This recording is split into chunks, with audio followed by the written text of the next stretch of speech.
This is Dave Tate from Elitefts.com. I just asked a question on Facebook. It was an open question, basically just asking people to fire out questions, and I would answer a couple of them after I got done training. So here we go.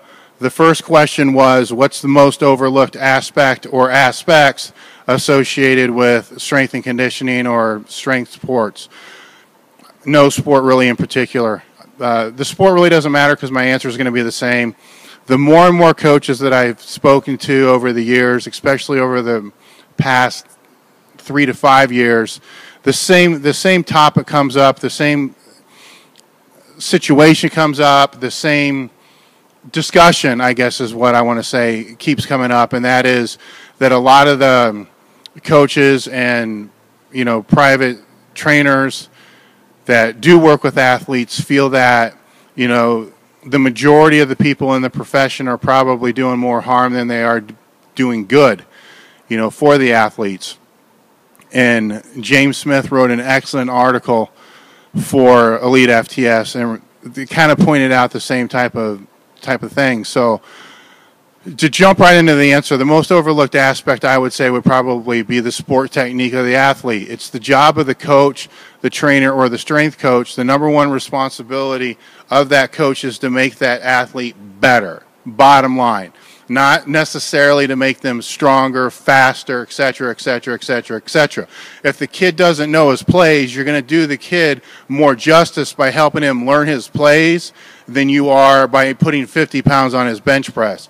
If the kid, can't run, you're going to do the kid more justice teaching him how to run than having him do 40-40s or prowler work or any of the other stuff. So the most important aspect is that. So I've always preached to trainers and coaches and whoever's working with the athletes to get with that athlete's specific skill coach and find out where the athlete's having his biggest problem. Why is this kid second string, third string, fourth string? Why are they not starting? If they are starting, what can they do to improve, to become better? And then I would work that into their training program to help that athlete get to that next level. So if you're already doing mobility warm-up or any type of, general conditioning type warm-up, and then you find out that, you're working with a lineman and his ability to, side shuffle or to pull sucks, well then change your mobility work to simulate what he would actually be doing, in practice or in play setting to be able to get more repetitions in. The coaches have them for only so much or so long during the year, and then you have your time with them as well.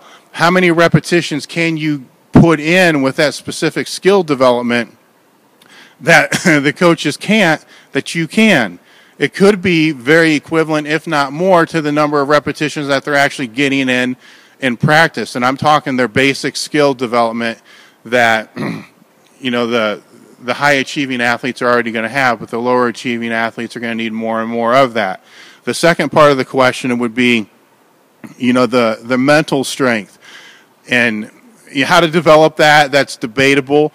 How people gauge it, in my view, is more debatable than how to develop it. Just because, a kid's not beating his head against the wall, screaming, yelling, and getting all fired up doesn't mean that he's mentally strong. Some of the most mentally strong lifters and athletes I've ever seen in my life were the most modest, quiet people you'd ever see until the play started or until they got under the bar.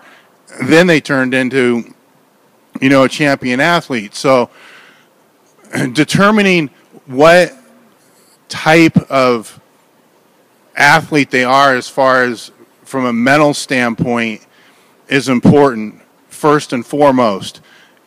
Once you determine that, you can base the training program around what motivating factors are needed to be able to help stimulate and to develop that aspect, or in many cases with higher level athletes, what needs to be done to be able to bring it down in training so they're not overstimulating or basically burning themselves out because of being too fired up.